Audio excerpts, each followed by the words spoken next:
Guys বাড়ির কাজকর্ম সেরে এখন চলে এসেছি ঘেরে, মানে ঘেরে হচ্ছে পিছনে যে পালা দেখতে পাচ্ছ ওই পালা তুলতে এসেছি আমরা।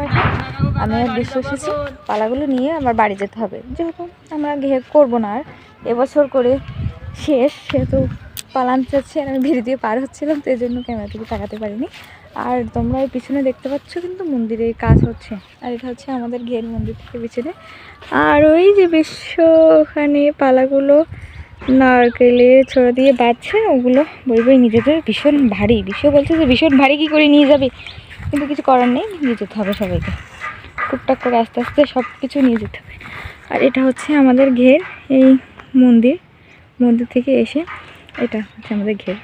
এখানে বালি তোলা হয়েছিল যে কারণে অনেক গর্ত এখানে। তো চলো যাওয়া যাক, আমরা পালা নিয়ে আসি। মানে এক পাজা পালা এখানে বেঁধে রেখেছে, এটাকে আমার এখন নিয়ে যেতে হবে। কি করে নিয়ে যাব তাই ভাবছি, নিয়ে যাওয়া যাক। চলো। এর থেকে আমি কাঠকুটো নিয়ে মানে পালা নিয়ে চলে এসেছে। বৃষ্টি হচ্ছে পাজা ইয়ে করে দিয়েছিল, তাই আমি বেঁধে দিয়েছিল, তাই নিয়ে বাড়ি যাচ্ছি এখন। ডাকছে গায়ে লাগবে, গায়ে লাগবে কিন্তু এদিকে বাড়িয়া বাড়িয়া এখানে দিতে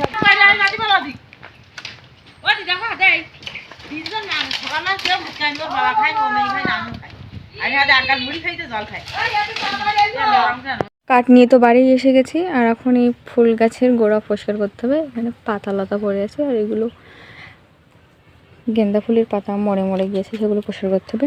ওখানে আমি পরিষ্কার করছিলাম, পরিষ্কার করতে করতে ঘিরে চলে গেছি কাঠ আনতে। এগুলো শেষ করে তারপর অন্য কাজ করতে হবে।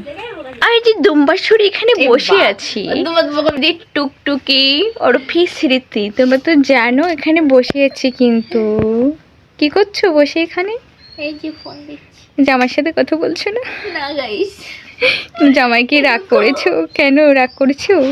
না জামাই রাগ করিনি, জামাই কাজে ব্যস্ত শোনা। ও আচ্ছা, হ্যাঁ আমাদের আবার কাল পরের দিন সরস্বতী পুজো, তো কাজ আছে কালকে। আবার নেক্সট ভিডিও দেখা হবে যে আমরা কালকে কি করছি কি না হচ্ছে। করছি দেখাবে। টাটা।